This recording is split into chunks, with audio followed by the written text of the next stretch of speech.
All right, this is going to be Aquarius Part 2, the bonus round. Okay, I forgot I was going to do these, and I didn't even... okay, bonus round for Aquarius. Okay. All right.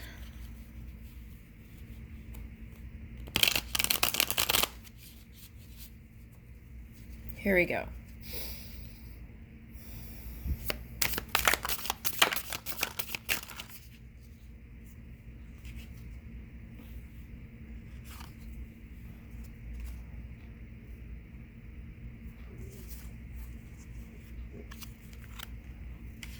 Okay. Now, this could be energy you're dealing with. The Emperor with someone who has a water sign in their rising chart. And it's like Mary Shelley's Frankenstein. Frankenstein. Okay, that's what I'm getting. All right, so let's see. What is that about? That sounds... Okay, so here is Wu Z10, 10 of Wands reversed. You're letting go of the burdens of whatever this is. It's like Spirit is saying, just let it all go from your energy, right? Stay focused on what you're doing. And that's going to bring in the justice. Okay. Now, luck is on your side. But also, luck depends on how you're moving your energy. Are you neutral to positive on all subjects, right? Okay, you don't have to like things, but you could at least get to neutral. And then that's going to bring in the highest... this energy will be released. You'll move into this energy... fair energy. Okay, and luck is on your side. It's like you have the luck here. Okay, now, okay, here's the Five of Pentacles, and I feel like this goes with the Libra here. All right. Okay, so I feel like both of you are trying to, whoever this is,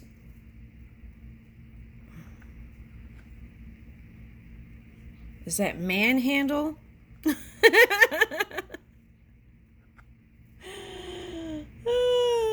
Okay, but at any rate, I feel like you have support, and I feel like this feminine energy is all around you and supporting you energetically to bring in this high manifestation.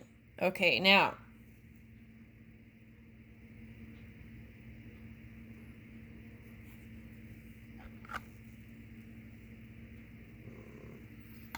okay. So I think like blue is like the color for the Aquarius. I feel like a lot of Aquarians like blue. Okay, so I feel like what that is climbing the mountain, right? And this shadow energy is like being covered with this. Oh, here's a castle back here. Okay, with this bright energy. All right, so what is all this over here?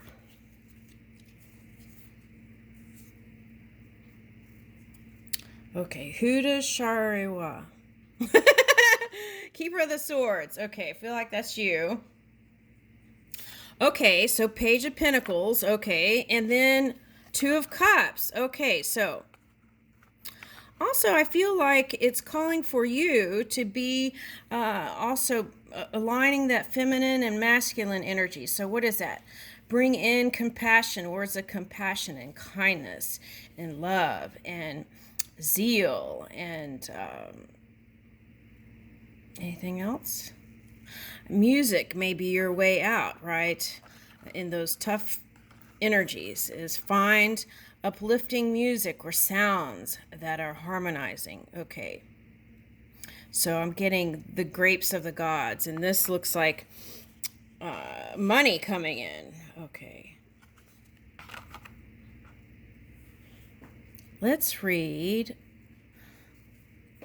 these two. Okay.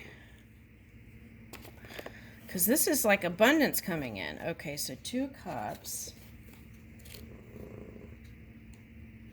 Yeah, so you want to practice as much as you can with your loving heart aligned with the mind. And in that way, you can move out of this is like crystallization. And so there is going to be a change, right? Okay. A vibratory change. Not just where you live, but in your physical body, right?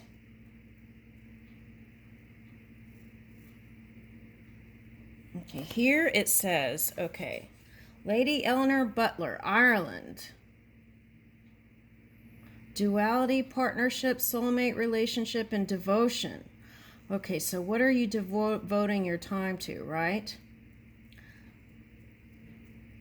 Lady Eleanor Butler and Sarah Ponsonby being happy seemed rather slim. Eleanor lived with her family at their country estate in Kilkenny, Ireland. At 39, she was considered a spinster and a financial burden to her father, the Earl of Ormond. As such, her family was preparing to send her to a convent to live. Oh, maybe that's why this spiritual card came out after that. Okay. 23-year-old Sarah, an orphan, since the age of 13, resided at Woodstock Hall, about 12 miles away with her cousin, Lady Elizabeth Founds, and Elizabeth's husband, Sir William Founds. Elizabeth was poor in health, and Sir William had been making unwanted advances at Sarah, and there was an unsubtle implication that, like it or not, she would be the next Lady Foundness. Okay. Seems like a long story here. Let's get to the end. What are they trying to say here? All right. So, Eleanor Butler and Sarah Ponsonby's joy in being together brought delight to those who visited them. The Two of Cups signifies a generous exchange between two beings, an equal, loving partnership. This card may appear in your reading to indicate the relationship in your life is in harmony. It could also point to potential for balanced, soulful connection if you are ready to take part in one. The Two of Cups suggests that you consider your partnerships and connections with the special people in your life, or maybe just one special person. How might you demonstrate your affection for them? How do they make your life better? What can you do to help them find happiness? Okay. All right. Let's look at this one. Keeper of the Swords.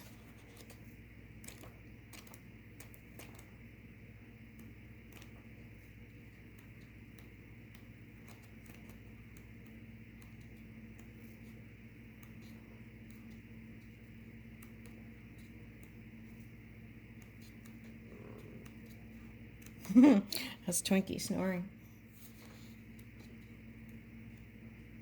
Okay. Egypt.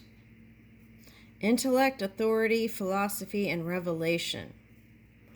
Born into upper-class Egyptian society in the late 19th century and raised in Cairo, Huda Sha'arawi spent her earliest years living in a harem. In her autobiography, Harem Years, the Memoirs of an Egyptian Feminist. So maybe you're coming into someone who is a feminist. Huda remembered, I became depressed, hating being a girl because it kept me from the education I sought. Later, being a female became a barrier between me and the freedom for which I yearned. Oh, this is interesting.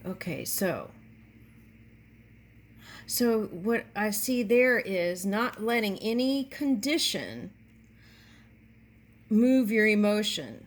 It's like being steady in your emotion no matter what seems to be presenting itself, right? And then letting your dreams be the dominant. Okay, so she felt like her education was being kept from her, but that was her mind. Because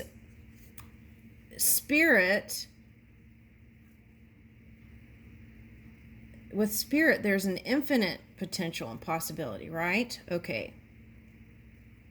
So she ended up marrying her cousin, Ali Sharawi, more than 30 years her senior in 1892.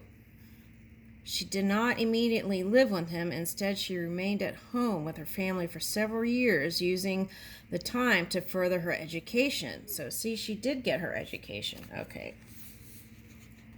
All right. So she became fluent in French and memorized the Quran, receiving informal instruction from other women.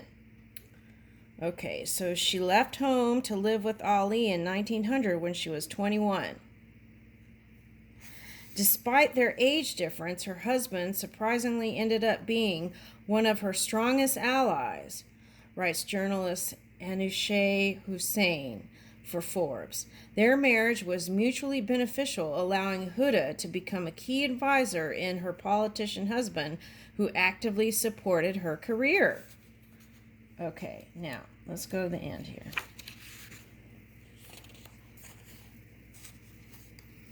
Huda Sharawa demonstrated through personal example and activism that education is a key to opening the doors of empowerment to all women. Okay, men too. The Keeper of Swords represents a person with a keen intellect who strategically applies her knowledge to achieve her desires, or his desires, right? This keeper is capable of aligning and energizing her intellectual theories and spiritual beliefs with her chosen purpose. This card's appearance in your reading indicates that you are ready to share your knowledge with others as teacher, leader, or both. The Keeper of the Swords is not a philosopher alone with her thoughts, but an authority figure whom people seek out for guidance. People will trust you to not react rashly to obstacles as they arise. You must trust in yourself that you have what it takes to dismantle them. As you consider the Keeper of the Swords, ask yourself these questions. How would you benefit from more education? What would receiving more education look like for you personally? And could you include others in your pursuit? What could you learn more about to become a better advocate for the causes you hold dear? Okay. All right. Okay, I'll leave you with that. Thank you. Oh, wait. What are all these cards here? Okay, Queen of Swords. Ooh, horseshoe. That could be a circle of love here. Okay, and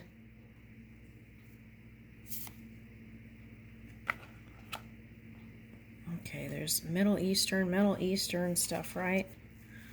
Benzazir Bhutto. We'll see. Let's see. I'll look that one up. Okay. Queen of Pentacles. Okay, so money.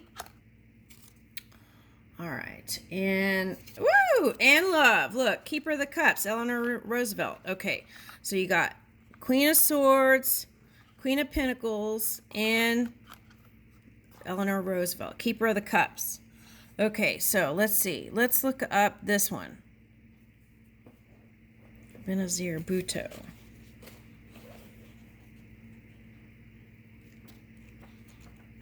I don't even know who that is.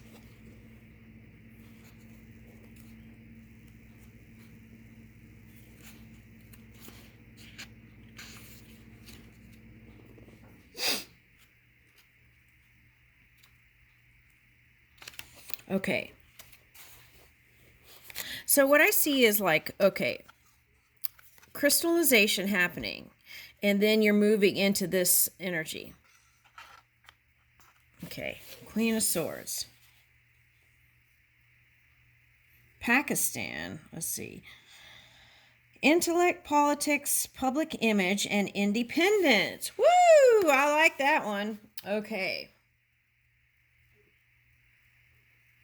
Benazir Bhutto was a woman of astounding courage, educated at Harvard and Oxford, and inspired by her father's political career.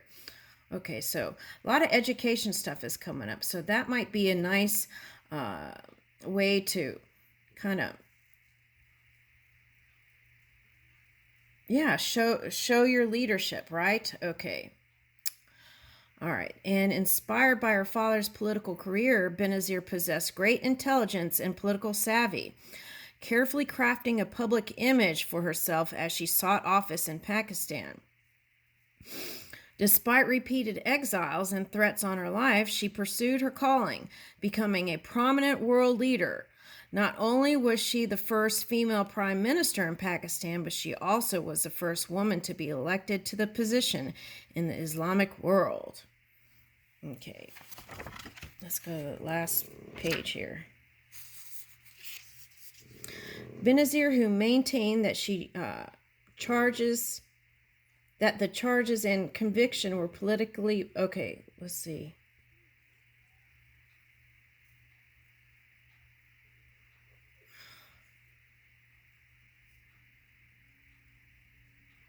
Okay, so she took her children to live in England and Dubai from 1999 to 2007. There she continued to lead her party through the assistance of proxies in Pakistan. In 2007, however, Benazir decided to return home to resist the threat of extremism. She no longer supported the religious fundamentalism fueling the international terrorism of the Taliban and the Al-Qaeda. Both organizations had become more powerful in the time she had been away. Of them, she wrote Reconciliation. They claim to speak for the Islams who denigrate democracy and human rights, arguing that these values are Western values and thus inconsistent with Islam. These are the same people who deny basic education to girls blatantly. Okay, and discriminate against women and minorities, ridicule other cultures and religions, rant against science and technology, and enforce brutal totalitarianism to enforce their medieval views. Yeah, I feel like that's been going on. So going back, it looks like it's going backwards, but it's not. So just stay focused on the stuff. Okay, good stuff. All right, the great stuff. Okay, once home, she began to campaign for 2008 election for prime minister. In October, her motorcade, let's see.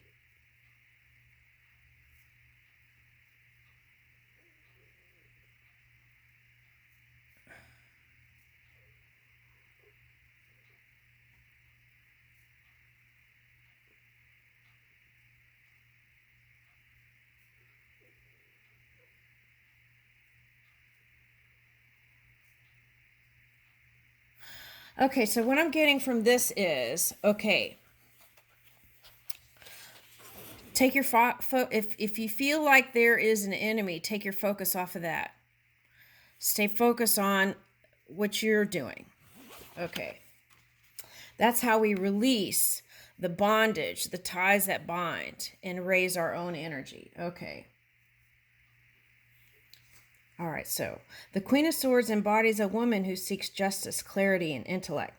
This card indicates that you need to use your head, examine the facts, consider options thoughtfully, and strategize.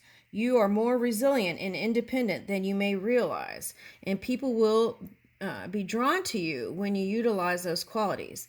The card asks, what do you need more clarity about? You can always ask for it, right? Clarity. How can you see past the day-to-day chaos and examine the bigger picture of your situation? Are your heart and mind aligned, right? Okay. Or are they conflicting? Okay. So what will you do to come to a thoughtful resolution? Okay. So if you're not sure, you can always ask, right? Okay, then you can move with one mind aligned with the heart. Okay.